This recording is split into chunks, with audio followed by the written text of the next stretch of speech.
सो 9.13 और 14, जैसे कि हमने अभी तक देखा 9.11 और 12 में भगवान ये बताते हैं कि दुरात्मा कौन है। और दुरात्मा मतलब जैसे हमने देखा कि जो कृष्णा को मनुष्य मानते हैं, जो ये नहीं समझते कि भगवान जब आते हैं इस संसार में तो कर्म बंधन के वजह से नहीं आते हैं, बट अपनी इच्छा शक्ति से आते हैं, अंतरंग शक्ति से आते हैं, और वो सुप्रीम कंट्रोलर है, सुप्रीम प्रोपराइटर है। ये उन लोग को नहीं पता है, वो उनको साधारण मनुष्य गिनते हैं। और ऐसे लोगों का क्या होता है, उनकी आशाएं, उनके कर्म, उनके ज्ञान सब फेल हो जाते हैं, सब डिफीट हो जाते हैं। अब 13 और 14 में कृष्णा बताते महात्मा कौन है, हुआ और महात्मा, और उनके क्या सिम्टम्स है, उनके क्या कैरेक्टरिस्टिक्स है, वो बताते हैं। रीड करते हैं 9.13 Bhagavad Gita chapter 9 text number 13। महात्मानस्तु मां पार्थ दैवीं प्रकृतिम आश्रिता भजन्त्य अनन्य मनसो ज्ञात्वा भूतातीतम अव्ययम। कृष्णा बोल रहे हैं महात्मानस्तु मां पार्थ, कि महात्मा कौन है, महात्मानम तु मां पार्थ, जो दैवीं प्रकृति आश्रिता, जो दैव प्रकृति के आश्रय में है। दैवीं प्रकृति मतलब इंटरनल एनर्जी या स्पिरिचुअल एनर्जी या अंतरंग शक्ति के आश्रित जो रहता है वो महात्मा है। कृष्णा की डेफिनेशन ये, महात्मानस्तु मां पार्थ दैवीं प्रकृतिम आश्रिता, और आश्रित होके क्या करते हैं, भजन्त्य अनन्य मनसो, भजन करते हैं, मेरी भक्ति करते हैं। किस भाव से करते हैं, अनन्य मनसो, उनका मन इधर उधर भटकता नहीं है, विदाउट डेविएशन, अनन्य मनसो के भाव। क्यों अनन्य भाव से मेरी भक्ति करते हैं, क्योंकि उन्हें पता चल गया है, ज्ञातवा, क्या पता चल गया है, कि भूतादिम अव्ययम, कि मैं सभी चीजों का स्रोत हूँ और मेरा कभी नाश नहीं होता है। I am inexhaustible, I am the origin of all creation and I am inexhaustible.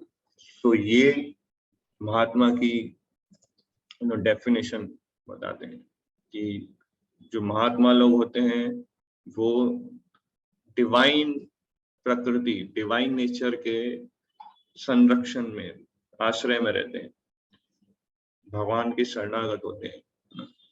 So ये बताते हैं कृष्णा। यस, पढ़िए इसका translation. O son of Pritha, those who are not deluded, the great souls are under the protection of the divine nature. They are fully engaged in devotional service because they know me as the supreme personality of Godhead, original and inexhaustible. So अगर आपको याद हो 7th chapter, उसमें कृष्णा बताते हैं कि 4 प्रकार के लोग मेरे पास आते हैं, और कौन कौन से वो 4 प्रकार के, कौन बताएगा? 4 प्रकार के लोग हैंड रेस कर सकते हैं, इसमें बोलूंगा। अनिकेत प्रभु आप बताइए 4 प्रकार के लोग। प्रभु जी, जैसे मतलब नाम एग्जैक्ट नहीं बता कर, जैसा आपने बताया था कि एक प्रकार के लोग होते हैं जो कुछ न कुछ मांगने के लिए आते हैं, और दूसरी प्रकार के लोग होते हैं जो मतलब बस यूं ही आए, मतलब वो होता है ना जो कुछ न कुछ दुख के कारण आते हैं। और तीसरी प्रकार के लोग जो सच में मतलब भक्त हैं वो आते हैं। और चौथी प्रकार के लोग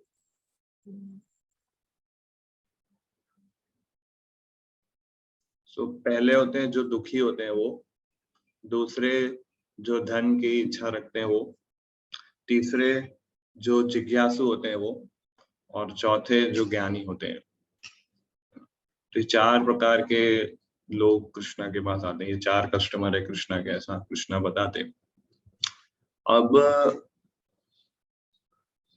ये जो 7वें अध्याय में जो डिस्कस कर रहे हैं कृष्णा, वो ये बताते हैं कि लोगों के बारे में बताते हैं कि लोग क्या सोचते हैं, क्या सोच के मेरे पास आते हैं।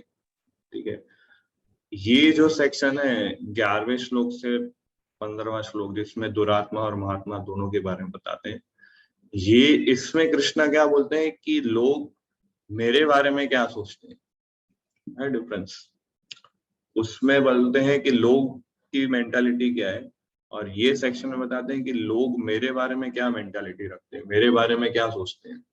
तो दुरात्मा क्या सोचते हैं वो बता दिया उन्होंने कि वो मुझे मनुष्य समझते हैं। महात्मा लोग वो मेरे अनन्य भाव से भक्ति करते हैं।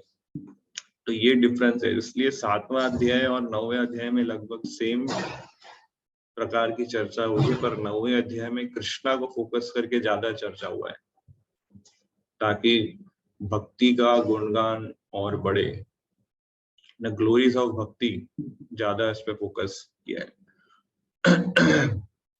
सो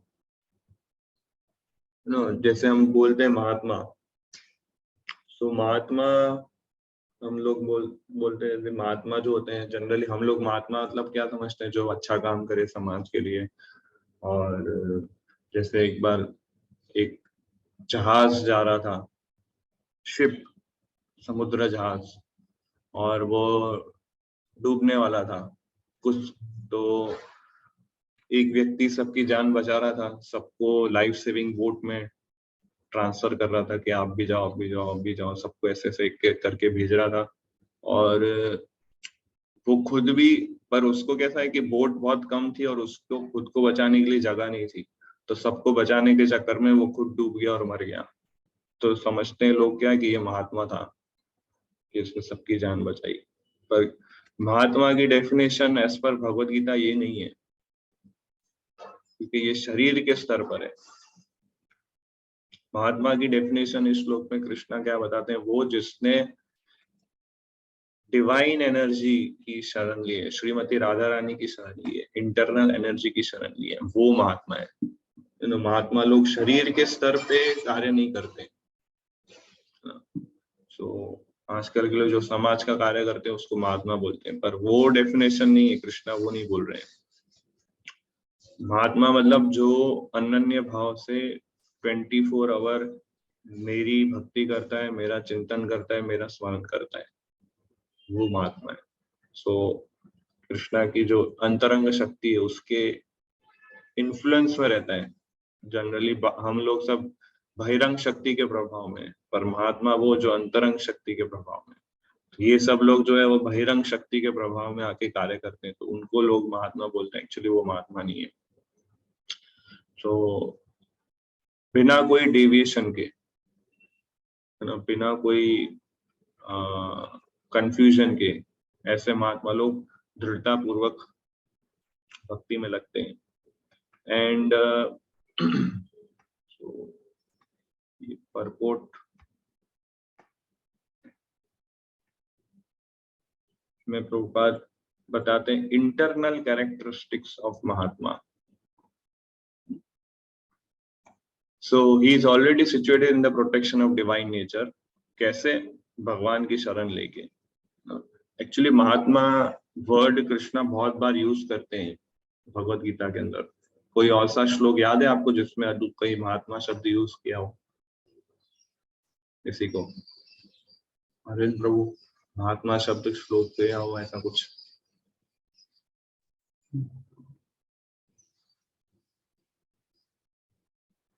यस ऋषि प्रभु। हरे कृष्णा। तो वो श्लोक है ना, बहुनाम जन्मनाम अन्ते, उसमें वासुदेवम सर्वमिति महात्मा, यस यस यस, एक ये श्लोक है। और कोई श्लोक जिसमें महात्मा शब्द यूज किया हो?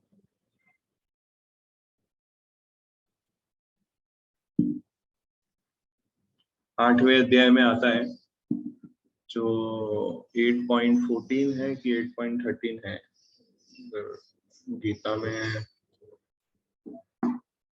देख सकते हैं आप, 8.13-14 के आसपास है, जिसमें बताते हैं कि महात्मा मेरे धाम में अंत में वापस आता है। माम तू ऐसा कुछ 8वें अध्याय में, 7वें अध्याय में बोलते हैं, 8वें अध्याय में बोलते हैं, और ये 9वें अध्याय में भी बोलते हैं। सो महात्मा अपना ध्यान कहीं और डाइवर्ट नहीं करता है, क्योंकि उसे पता है कृष्णा जो है original supreme personality of God है, और 2-हैंडेड कृष्णा, 2 भुजाओं वाले जो कृष्णा का स्वरूप है उसका ही चिंतन करता है। तो इस श्लोक में कृष्णा बोल रहे हैं कि डिवाइन एनर्जी है ना, दैवी प्रकृति, तो वो दैवी प्रकृति क्या है? श्रीमती राधा रानी। तो श्रीमती राधा रानी जो है भगवान की सबसे टॉप मोस्ट डिवोटी है, स्वयं भक्ति पर्सोनिफाइड, और उन्हीं से ही भक्ति प्रकट होती है। सो भक्ति देवी जब जीव के हृदय में एंटर करती है तब वो जीव कृष्णा से अट्रैक्ट हो सकता है, अदरवाइज नहीं हो सकता वो। सो इसलिए हरे कृष्ण महामंत्र चैंट करने को बताया गया है। जब ये महामंत्र हम चैंट करते हैं तो राधा रानी की मर्सी हमें मिलती है और फिर हम कृष्णा से अट्रैक्ट होते हैं। सो ये है महात्मा की एक्चुअल डेफिनेशन।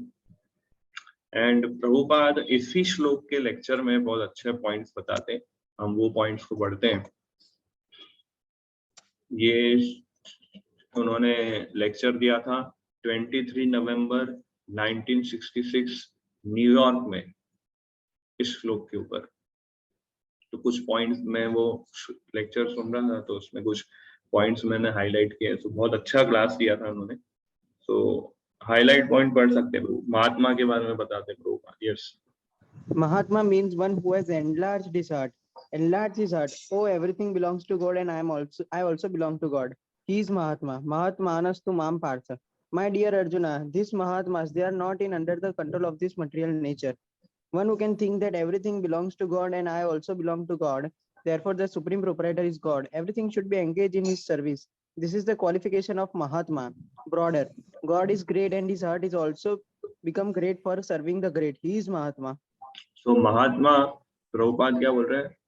जिसका बड़ा हृदय है। बड़ा हृदय मतलब सब कुछ भगवान का है और मैं भी भगवान का हूँ। कुछ एक्सप्लॉइट नहीं करना है, मैं सब कुछ भगवान की सेवा में लगना चाहिए। सारे जीव भी भगवान के हैं, सारी वस्तु भी भगवान की, और मैं भी भगवान का हूँ। तो इस तरह से वो भौतिक शक्ति के प्रभाव में नहीं आते हैं महात्मा लोग। हम लोग भौतिक शक्ति के प्रभाव में आते हैं। हम ये सोचते हैं सब मेरा है और ये सारी चीजें मेरी है और मैं इसको एंजॉय करूंगा। तो ये है। यस, तो फिर आगे। Mahatma, not a stamp a political leader Mahatma. Don't misunderstand. I stamp you Mahatma by votes and you become God. You become Mahatma. These are not accepted in Bhagavad Gita. Mahatma's description is here. That Mahatmanas tu mam partham devim prakriti ashrita. He has taken the shelter of the superior spiritual energy. तो बोल रहे महात्मा कोई political leader या vote से नहीं बनता है, कोई ऐसा रबर स्टैंप नहीं है महात्मा। महात्मा का डिस्क्रिप्शन है कि वो स्पिरिचुअल एनर्जी की शेल्टर लिए। यस, फिर आगे। So Mahatma, those who have broadened their heart for becoming Krishna conscious for or devoting himself for the service of the great, just like to one a government servant, important government servant, he also becomes important. Similarly, God is great, and when you are engaged in his service, you become great. You become great. That is called Mahatma. So as soon as you take the shelter of the spiritual energy of the Supreme Lord, at once you become Mahatma. So prime minister होता है या president होता है कोई भी देश का, उसकी जो पर्सनल सेवा करता है वो भी उतना इम्पोर्टेंट आदमी बन जाता है, क्योंकि प्राइम मिनिस्टर बहुत बड़ा आदमी है। उसका जो, आप सोचिए, उसका जो सेक्रेटरी होगा, उसका जो रसोई बनाने वाला होगा, उसका जो घर के काम करने वाले होंगे, वो लोग भी उतने ही इम्पोर्टेंट होंगे। वो लोग भी कहीं जाएंगे ना तो उनको भी बहुत सम्मान मिलेगा। क्यों? क्योंकि वो डायरेक्ट प्राइम मिनिस्टर की सेवा कर रहे हैं। ऐसे ही अगर आप भी भगवान की सेवा करते हो तो भगवान महान है तो आप भी महात्मा बन जाओगे। रूपाल ऐसा बताते हैं। तो ये महात्मा है। महात्मा मतलब वो नहीं है जिसको बहुत सारे वोट मिले और जिसने बहुत देश के लिए किया, इसलिए उसको महात्मा नहीं बोलते हैं एज पर Bhagavad Gita. Yes, so one who has become Mahatma his symptom is, तो जो महात्मा बन जाते हैं उसके क्या लक्षण क्या है, प्रभुपाद क्या बताते हैं कि वो पूरी तरह से भगवान की सेवा में लगा है। क्यों भगवान की सेवा में लगा है? क्योंकि वो ये समझ चुका है कि अगर मैं कि किसी की अगर सेवा करनी है तो भगवान की ही करनी है। फिर प्रभुपाद बहुत अच्छा एग्जांपल लेते हैं कि कोई भी सेवा करे बगैर रह नहीं सकता, to serve and to love, जो JSD आपको याद हो अगर, सेवा, ऐसा कोई व्यक्ति नहीं है जो ये बोल सकता है कि मैं किसी की सेवा नहीं कर रहा हूँ। आप किसी ना किसी की सेवा कर ही रहे हो, है ना। कोई देश की सेवा करता है, कोई परिवार की सेवा करता है, कोई समाज की सेवा करता है। वो अपने परिवार, वो ये सोचता है कि मैं एंजॉय कर रहा हूँ, पर एक्चुअली वो अपना बिजनेस कर रहा है, अपनी जॉब कर रहा है, बाहर कमाने जाता है। एक्चुअली वो एंजॉय करने नहीं जा रहा है, वो अपने परिवार की सेवा करने जा रहा है। पर उस, क्योंकि वो दैवी प्रकृति के आश्रय में नहीं है, वो बहिरंग शक्ति के प्रभाव में, इसलिए वही सोचता है मैं एंजॉय करूंगा, मैं कमाऊंगा, मैं मेहनत करूंगा, तो मैं एंजॉय करने थोड़ी ना जा रहे हैं वो ये इसलिए जा रहा है कि परिवार की सेवा, बच्चे और मेरी पत्नी, उनको उनका जीवन अच्छे से चले, इसलिए मैं कमाने जा रहा हूँ। तो वो परिवार की सेवा कर रहे हैं वो खुद, है ना। और ऐसे ही कुछ लोग देश की सेवा करते हैं, या फिर कुछ लोग समाज की सेवा करते हैं। और किसी के पास कोई है नहीं सेवा करने के लिए, तो पालतू कुत्ता ले जाते हैं और उसकी सेवा करते हैं, उसको जॉगिंग पे ले जाते हैं, उसको नहलाते हैं, उसको खिलाते हैं, तो उसकी सेवा। पर उन्हें क्या लगता है कि ये कुत्ता जो है वो मेरी सेवा कर रहा है, पर वो कुत्ते की सेवा कर रहा है एक्चुअली। तो प्रभुपाद एग्जाम्पल देते हैं, तो कुत्ते को वॉकिंग पे ले जाते हैं, तो उसके बेड डॉग को, तो उसको जब यूरिन पास करना होता है तो उसको खड़ा रहना पड़ता है उस आदमी को, कि ठीक है भाई यूरिन करके आजा, मैं तेरे लिए वेट कर रहा हूँ। तो कौन हुआ, ये मास्टर है कि उसका कुत्ता मास्टर है? प्रभुपाद ये एग्जाम्पल देते। तो हम किसी ना किसी की सेवा कर रहे हैं। अगर कोई किसी की सेवा नहीं कर रहा है तो खुद की सेवा करेगा, खुद को अच्छे कपड़े पहनाएगा, खुद को अच्छा खाना देगा, खुद को अच्छे से रखेगा, है ना। तो ये खुद की सेवा, मतलब सेवा किए बिना कोई व्यक्ति रह नहीं सकता। तो महात्मा वो है, अगर किसी की सेवा करनी ही है तो भगवान की क्यों ना की जाए। जो ये पॉइंट पे आ जाता है तो उसको फिर महात्मा बोला जाता है। ये बता दें। यस, तो ये है महात्मा के बारे में श्रील प्रभुपाद इसमें बताते हैं। एंड नेक्स्ट फिर 9.14 में प्रभुपाद बताते हैं, सॉरी कृष्णा बताते हैं 9.14 में कि महात्मा के, जब कोई महात्मा बन जाता है तो वो क्या करता है। 9.13 में कृष्णा बताते हैं कि महात्मा के आंतरिक लक्षण क्या है, कि वो दैवी प्रकृति के आश्रय में है, उसका मन जो है कहीं इधर उधर नहीं जाता है, सिर्फ कृष्णा के शरण में रहता है। ये इंटरनल सिम्टम है महात्मा के। और से ही महात्मा के एक्सटर्नल सिम्टम में जो दूसरों को दिखते हैं। तो ये बहुत इंपॉर्टेंट डिफरेंस है दोनों श्लोक में। आपको फिर से ये, जैसे हमने 9.13 पढ़ा, तो इसमें क्या है कि ऐसी आत्मा जो है कभी कंफ्यूज नहीं होती है, दैवी प्रकृति के आश्रय में रहती है, और पूरी तरह से भक्ति सेवा में एंगेज रहती है, क्योंकि उन्हें पता है कि कृष्णा जो है सभी चीजों के ओरिजिन है, अनेक सोर्स। तो ये इंटरनल सिम्टम्स है, ये लोग देख नहीं सकते, ये उसके अंदर के भाव है। अभी एक्सटर्नल सिम्टम बता दें कृष्णा 9.14, सततम कीर्तयन्तो माम यतन्तश्च दृढ़वृता नमस्यन्तश्च माम भक्त्या नित्य युक्ता उपासते। तो बोल रहे हैं सततम कीर्तयन्तो माम। सततम मतलब कंटिन्यूअस, कॉन्स्टेंटली, कीर्तयन्तो माम, मेरा कीर्तन करते, मेरा गुणगान गाते। कैसे? यतन्तश्च दृढ़वृता। यतन्तश्च मतलब पूरी मेहनत के साथ और पूरी दृढ़ता के साथ। यत्न करना हम बोलते हैं, यत्न करना मतलब पूरा प्रयास करना, दृढ़ता के साथ, और एंडेवर करते हैं, मेरा गुणगान करते हैं। और क्या करते हैं? नमस्यन्तश्च माम भक्त्या। नमस्यंतश, मुझे प्रणाम करते हैं, मेरी भक्ति में लगते हैं, और नित्य युक्ता उपासते, नित्य युक्ता मतलब कॉन्स्टेंटली एंगेज रहते हैं मेरी सेवा में, नित्य युक्त उपासते। सो यहाँ पे देखें तो कृष्णा वर्ड यूज कर रहे हैं सततम, सततम मतलब, और दूसरा वर्ड यूज कर रहे हैं नित्य, नित्य मतलब दोनों सेम ही मीनिंग है लगभग, सततम करो या नित्य बोलो मतलब इटर्नल, तो 2 बार सततम और इटर्नल कृष्णा इस श्लोक में यूज कर रहे हैं, तो बहुत इंपॉर्टेंट है। सो ये श्लोक जो है 9.14, ये भगवत गीता के बीच का श्लोक है। भगवत गीता में 700 श्लोक हैं, ये 351 नंबर का श्लोक है, एग्जैक्ट मिडल श्लोक है भगवत गीता का। और उसमें कृष्णा बोल रहे हैं कि मेरे भक्त का, महात्मा भक्त जो होते हैं उनका क्या लक्षण होता है। सो कोई बोल सकता है कि पूरे भगवत गीता में कहाँ लिखा है कि 16 माला करनी चाहिए, लिखा है क्या कहीं ना? आप बताओ कहाँ लिखा है बाबा, आप बोल रहे हो 16 माला करनी चाहिए, 16 माला कहाँ लिखा है 16 माला करनी चाहिए? तो उनको ये श्लोक बताना चाहिए, 16 माला नहीं, नित्य सततम कीर्तन, कांस्टेंट चैंटिंग करने को बोला है गीता में। हम आपको डिस्काउंट दे रहे हैं, 16 माला तो करो,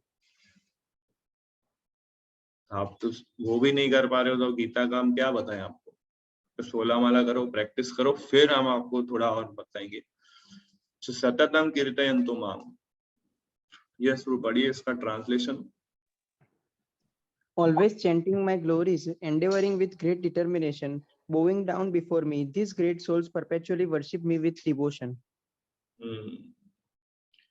सो कीर्तन मतलब गुणगान, भगवान का गुणगान, और ये गुणगान अलग अलग तरीके से किया जा सकता है। कीर्तन मतलब सिर्फ यही नहीं कि मृदंग करताल वाला कीर्तन, अगर आप कृष्णा के बारे में किसी को बता रहे हो वो भी कीर्तन है, अगर आप माला पे जप कर रहे हो वो भी कीर्तन है, आप कृष्णा के ऊपर लेक्चर ले रहे हो वो भी कीर्तन है, जन्माष्टमी फेस्टिवल किस तरह से मनाया जाए उसकी आप मीटिंग कर रहे हो, प्लानिंग बना रहे हो, वो भी कीर्तन है।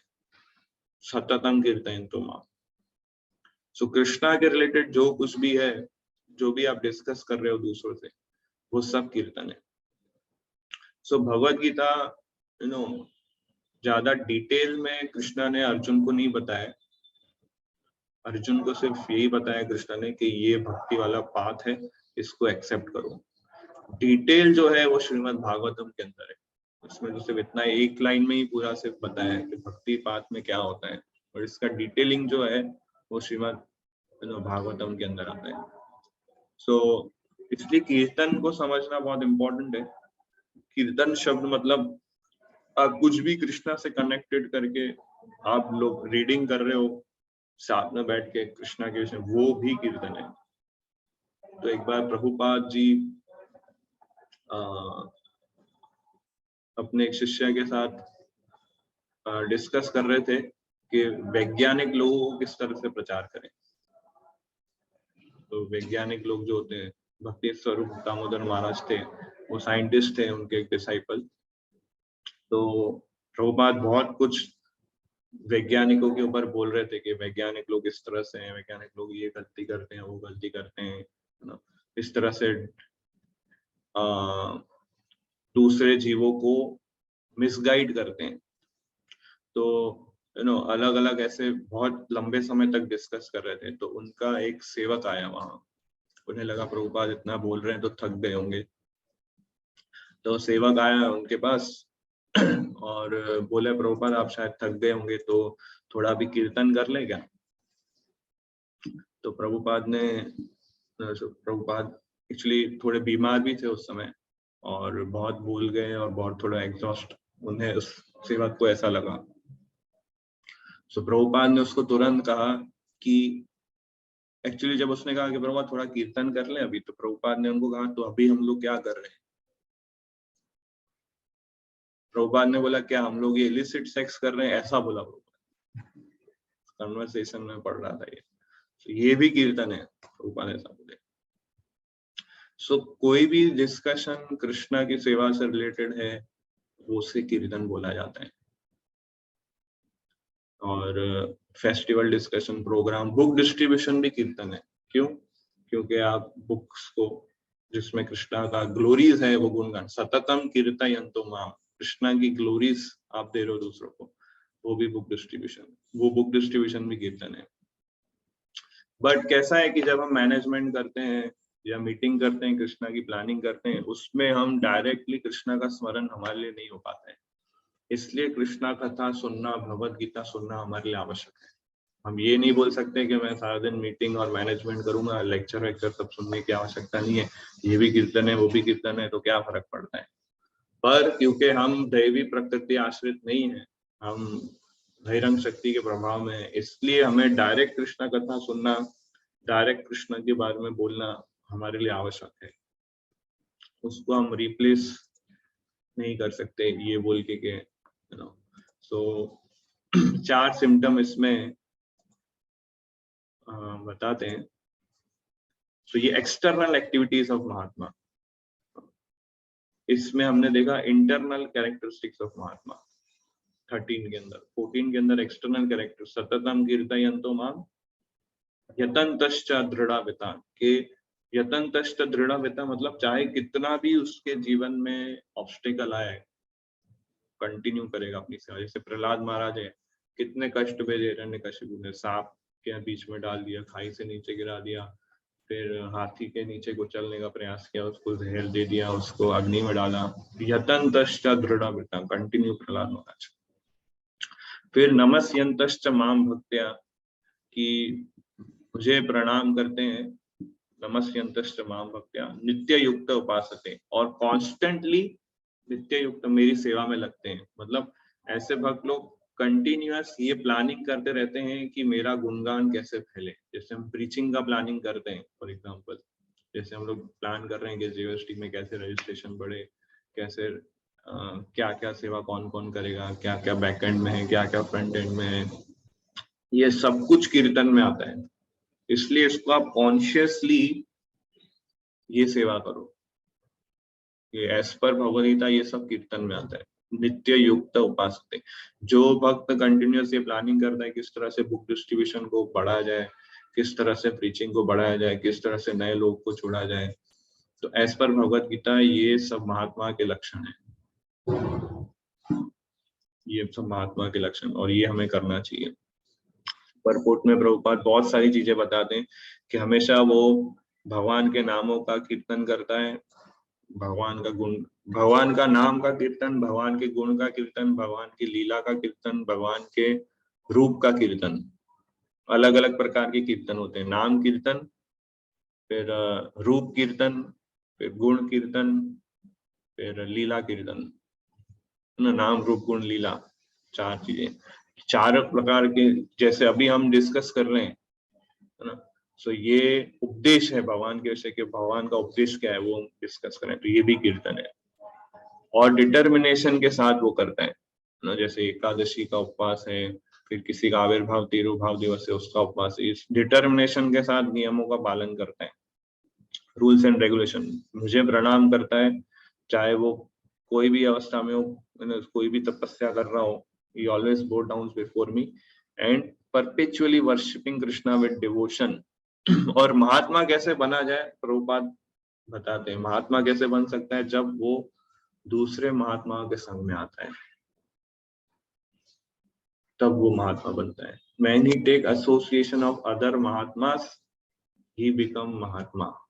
तो ऐसा कोई उदाहरण आपके ध्यान पे आ रहा है शास्त्र में से जिसने किसी का दूसरे महात्मा का संग किया और वो भी महात्मा बन गया हो? नारद मुनि, उन्होंने भक्ति वेदांत का संग किया था, तो उनका उच्चिष्ट लिया, उनकी सेवा की और उनके उपदेशों का पालन किया, तो करते करते वो भी महात्मा बन गए, नारद मुनि। सो इस तरह से जब हम भी ऐसे महात्माओं का संग करेंगे तो हम भी महात्मा बन जाएंगे। एंड इसके विषय में भी प्रभुपाद जी, ये श्लोक के ऊपर भी प्रभुपाद जी बहुत अच्छा एक क्लास देते हैं तो वो भी मैं सुन रहा था, तो जस्ट 2 पॉइंट में आप लोग के साथ शेयर करता हूँ, देन विल एंड। या यस थ्रू ये पढ़ सकते हैं हाईलाइट। बोल What is the qualification of great soul? That is defined here in Srimad Bhagavad Gita. Satatam Kirtana.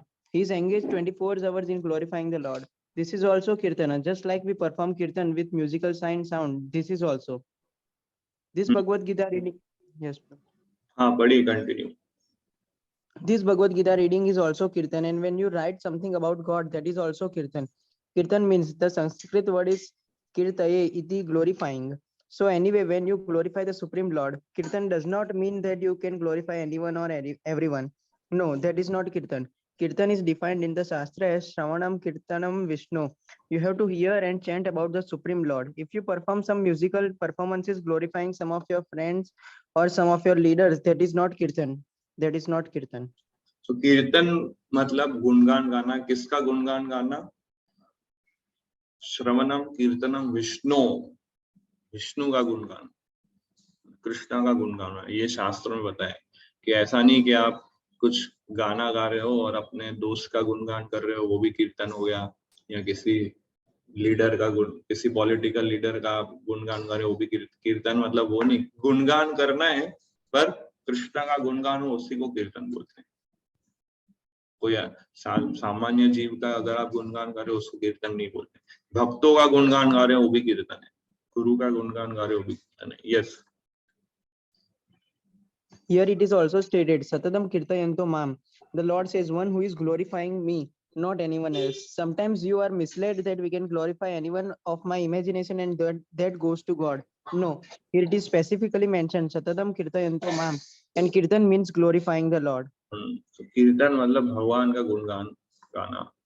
फिर प्रभुपाद बताते हैं यतंतश, मतलब यत्न करते हैं, प्रयास करते हैं, और ये लोग पूरा जैसे प्लानिंग के साथ चलते हैं। जैसे प्रभुपाद इसमें एग्जांपल लेते हैं, चैतन्य महाप्रभु थे, 24 वर्ष की आयु में उन्होंने संन्यास ले लिया, उन्होंने घर छोड़ दिया। उन्होंने बहुत सारे प्लान बनाए थे किस तरह से ये हरे कृष्ण महामंत्र जो है सब जगह फैलाना है। तो वो जवान थे, उनकी पत्नी थी, उनकी माता थी, तो उनको भी छोड़ दिया, उन्होंने संन्यास ले लिया और पूरे भारत देश में भ्रमण किया और ये कीर्तन का प्रचार किया, महामंत्र का प्रचार किया। सो यत्न करते हैं ऐसे महात्मा, एक जगह बैठे नहीं रहते हैं, प्रभुपाद इस तरह से बता दें। और फिर नमस्यन्तश्च माम भक्त्या, मेरी भक्ति में लगते हैं। एंड भक्ति क्यों करते हैं? कोई इच्छा पूरी करने के लिए नहीं, भगवान से कोई इच्छा पूरी करने, भगवान से कुछ मांगने के लिए वो भक्ति नहीं करते। ये भक्ति करते हैं क्योंकि ये भगवान से प्रेम करते हैं। इनके अंदर ये क्या है, फेमस जो कोई बिना अहेतु की अप्रतिहता, ये भाव से ये लोग भक्ति करते हैं, विदाउट एनी पर्पस। उन्हें पता है भगवान महान है और मैं उनका दास हूँ, तो इसलिए मुझे उनकी भक्ति करनी है, ये भाव रहता है। एंड नित्य युक्ता मीन्स कॉन्स्टेंटली एंगेज रहते हैं, because they have got some purpose. Okay okay,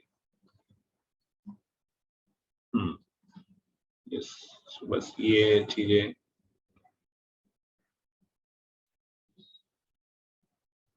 या बस ये था कुछ। सो इन कंक्लूजन महात्मा क्या है वो हमने इसमें डिस्कस किया, एंड उनके सिम्टम्स क्या है, उनके इंटरनल कैरेक्टरिस्टिक क्या है, उनके एक्सटर्नल कैरेक्टरिस्टिक क्या है, ये महात्मा के विषय में। सो महात्मा जो है वो इंटरनल एनर्जी के प्रभाव में, दुरात्मा जो है वो एक्सटर्नल एनर्जी के प्रभाव में। हिरण्यकशिपु दुरात्मा थे, प्रहलाद महाराज महात्मा थे, अम्बरीश महाराज महात्मा थे, दुर्वासा मुनि दुरात्मा थे, बहिरंग शक्ति के प्रभाव में थे। फिर और कौन सा उदाहरण है ऐसा? हिरण्यकशिपु, प्रहलाद, दुर्वासा मुनि, अम्बरीश। श्रृंगी ऋषि वो दुरात्मा थे, परीक्षित महाराज महात्मा थे। और कोई उदाहरण? महात्मा हाँ? दक्ष प्रजापति दुरात्मा थे, शिवजी महात्मा थे। यह सोपी गुप्ता प्रभु। विदुर महात्मा थे और दुरात्मा। दुर्योधन और धृतराष्ट्र दुरात्मा थे। करेक्ट। या बहुत अच्छा एग्जाम्पल ये।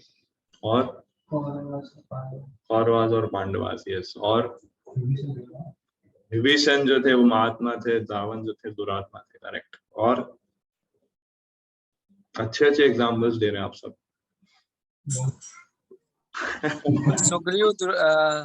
सुग्रीव जो थे वो महात्मा थे और जो वाली थे वो। Yes yes yes. और राजा नहीं, कई और कौशल्या, ऐसा बोलेंगे क्या? वृंदावन के सारे ग्वाल बाल जो थे वो महात्मा थे, भगवान के शरण में हमेशा रहते थे। पंच था वो दुरात्मा। या सो अच्छा है, आप लोग समझ गए। so, किसी का कोई क्वेश्चन है, कोई डाउट है, पूछ सकते हैं। यस प्रभु। प्रभु जी क्वेश्चन ये था कि जैसे हम अपना जो कार्य करते हैं भौतिक कार्यकलाप, अगर भले हम कृष्णा से कनेक्ट करके उसको कर रहे हैं तो क्या वो कीर्तन में आएगा क्या? यस, वो सारे कार्यकलाप जिससे कृष्णा का गुणगान हो वो सब कीर्तन में आते हैं। तो आप कोई भी मतलब इसके लिए फिर चेतना कैसी है उस पर निर्भर करता है। जैसे आप बाहर नौकरी करने जा रहे हो, जॉब करने जा रहे हो, उससे जो आप धनराशि इकट्ठा करते हो वो धनराशि से आप घर पे मंदिर को अच्छे से सजाते हो, फेस्टिवल अच्छे से करते हो और प्रचार कार्य में उसको यूज कर रहे हो, तो सब कुछ वो कीर्तन में इंक्लूड हो जाता है। बट क्योंकि हम लोग कई बार बहिरंग शक्ति के प्रभाव में आ जाते तो हम पर्पस भूल जाते हैं क्यों कर रहे हैं, या फिर हम पर्पस चेंज हो जाते हैं हमारा, ओके मेरे को और पैसा कमाना है, मुझे और अर्निंग करना है, ये आ जाता है मूड कई बार करते करते। शुरुआत करते हैं अच्छे भाव से कि कृष्णा की सेवा करनी है, पर जैसे जैसे करते जाते ऐसे हमारा भाव जो है धीरे धीरे चेंज होने लगता है, क्योंकि बहिरंग शक्ति का प्रभाव आता है और फिर धीरे धीरे चेंज हो जाता है। तो इसलिए प्रॉपर चेतना के साथ अगर हम कंटिन्यूअस अच्छे भाव से पूरे अपनी नौकरी है, अपना जो भी कर रहे हैं, तो फिर वो कीर्तन हो जाता है। यस प्रभु जी। और एक पॉइंट भी मुझे शेयर करना था। जो अभी जैसे आपने बताया कि जो महात्मा होते हैं वो देवी संरक्षण में होते हैं, राधा रानी की जो डिवाइन एनर्जी है उसके संरक्षण में रहते हैं। तो इसके कनेक्टेड गुरु महाराज ने एक पॉइंट बताया था कि जो अपराध का मतलब होता है जो हमें राधा रानी से जो दूर रखता है, जो हमें राधा रानी से दूर करे, तो इसलिए हमें अपराध से बचना चाहिए, नहीं तो फिर हम इस डिवाइन एनर्जी से बाहर आ जाएंगे ऐसा। सो इसलिए वर्ड है ना अपराध, ठीक है। अपराध मतलब राधा रानी और अपा मतलब दूर, तो वो चीज जो हमें राधा रानी से दूर ले जाए उसको अपराध बोलते हैं। जो हमें दैवी प्रकृति से दूर ले जाए उसको अपराध बोलते हैं। इसलिए जो वो सारी चीजें अगर आप करोगे जो राधा रानी से दूर ले जाए तो भक्ति नष्ट हो जाएगी, भक्ति कर ही नहीं पाएगा व्यक्ति। दूसरा मीनिंग, राध का दूसरा मीनिंग होता है आनंद, ब्लिस। तो वो सारे कार्य जिससे हमारा आनंद हमसे छीन लिया जाता है, आनंद जिससे हमारा डिस्ट्रॉय हो जाता है, उसको बोलते हैं अपराध। तो वैष्णव अपराध है, 10 नाम अपराध है, ये सब करोगे तो भक्ति धीरे धीरे नष्ट होती जाएगी, तो इससे बचना चाहिए। और कोई क्वेश्चंस?